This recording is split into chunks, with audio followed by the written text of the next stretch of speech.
Hello and welcome. I'm Christy Dranak and today I'm demoing Jane Davenport's Neutrals palette. I thought it would be fun to demonstrate many different skin tones, so I've gone ahead and done an African American girl, a Caucasian girl, and an Asian girl here just to show how versatile the palette is and how you can create many different skin tones and different hair colors, eye colors, everything, just using this one palette. I'm not using any other watercolors, just the Neutrals palette. So I thought I would go ahead. I had some requests that I talk a little bit more, so I thought I would keep this in real time at the beginning while I paint the first girl and just give you some insight into what I am doing and the colors I'm using. So for her, I use Kiss Kiss is the main color I like to use, and then I am still wanting to drop in more colors. So I do use some apple and mango, and you'll see me drop in some cocoa.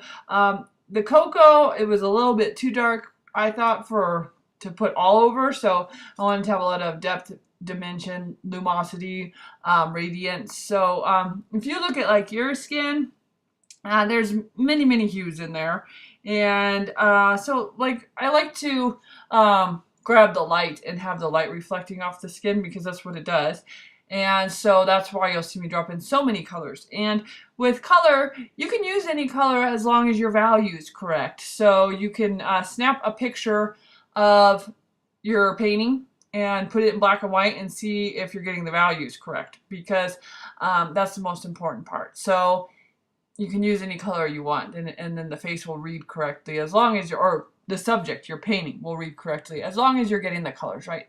So I like this palette a lot. It's easy. I like using her watercolors for my art journal.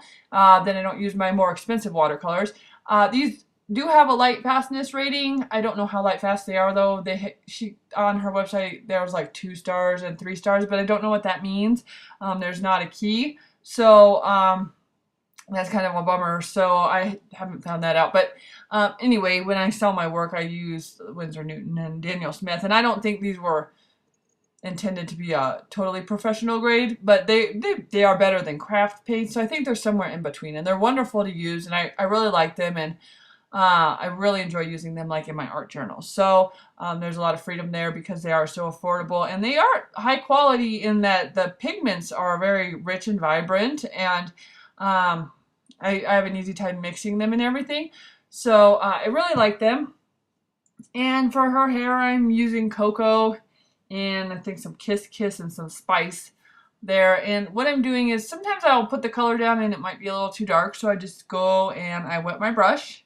And for like hair, I like to I move in the direction of the hair really quickly. Like if your brush gets you'll see in a minute here, I'm going to go on with some motion, and it'll be like more of a dry brush technique. Like right now this is very wet, and then to get some different hair effects so it looks like a few strands, if your brush is a little bit drier, you'll get where it will look like there's actual strands of hair.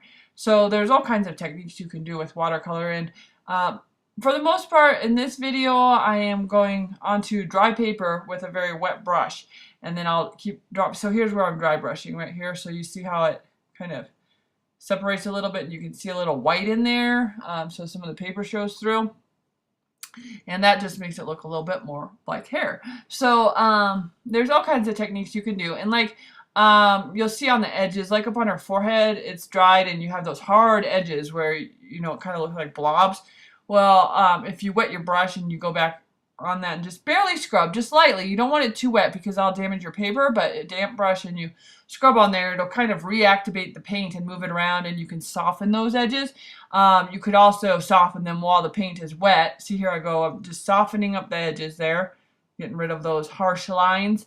And you can do that when the paint is still wet by just adding a little water next to the lines too. I just didn't catch it fast enough because I was recording and I stopped and had to start back up again. But if you're not recording, you may not have that issue, but just so you know, because that's something you can do. And so this paper in her, this is also Jane's watercolor journal. It's hot press, so it's pretty smooth. There is some texture on one side, and it lifts up paint pretty easy, and her colors lift up. They don't seem to be super staining. So there's no ratings that I saw on how staining each pigment is, but they seem to lift up pretty well. So even for the lips, I use some like flesh tone basically, and then I'll add a little bit more pink hues, like maybe some apple to it, or in this case, let's see here, I was adding a little bit of the Kiss Kiss too, and I just keep layering. So when it's wet, you're safe to drop in more color, and it'll just mix on the page, which creates really pretty effects. And then when it dries, you can layer over, and you just want to touch your paper lightly so you don't reactivate the previous layer, and you can just layer on top to add your values, basically, so you can get darker and darker and darker when you go over what you've already painted. It'll get darker, and that's why I start light, and then I keep adding to the areas that I want to be dark, and then I leave some of the other areas alone, so that's where, you know, your lightest values are.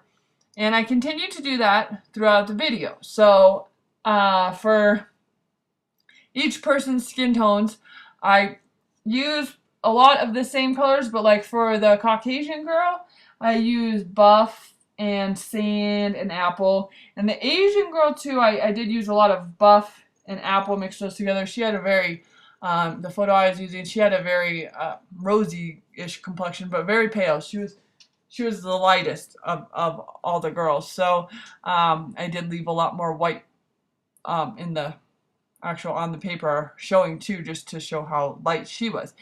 And so, like I said, you just layer, and as long as your values are correct, the color doesn't matter. This one I was going for more realistic, so I just, you know, kind of stayed true to my photo reference. And but you could do, you know, blue faces, any color you want, as long as the values are right. It'll read as a face. So you just remember that for your subjects, that's the values that's important, not the actual color. But this palette is great because you don't have to mix that much for flesh tones. I know a lot of people have trouble with skin tones. And this palette is a great jumping off point because it's kind of already done for you, and you can, you know, add different colors, and it's still going to be a realistic looking flesh tone. So I really like it, and I think for, you know, beginning portrait artists and you know, just using it in your sketchbook, it's wonderful.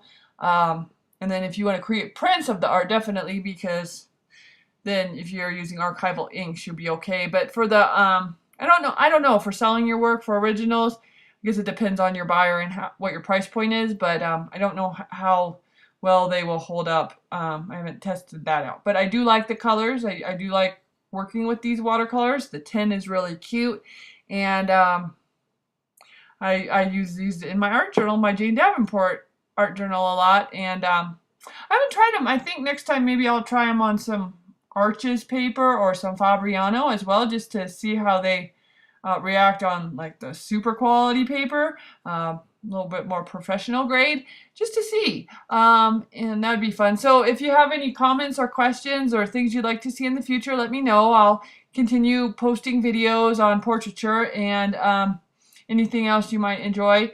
I have some different art journal demos that I have in mind to put up. So again, if there's any questions, comments, just let me know, and thank you for being here, and thank you for watching.